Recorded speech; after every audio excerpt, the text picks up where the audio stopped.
one of my breakfasts. Nachos with artichoke and spinach dip. It's so good.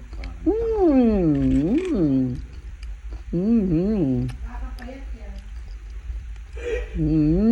Tita says you can lose weight with this. You can also put it in pandesal, but I already ate the pandesal, so I cannot show you. It's a spinach artichoke dip and Napolito chips. This one is good, even though it tastes like it's like a weak. It doesn't get soft. It's still crispy. Napolito. And this is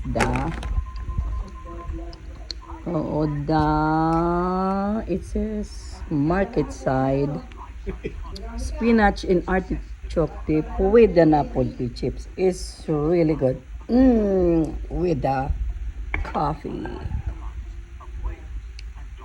Okay.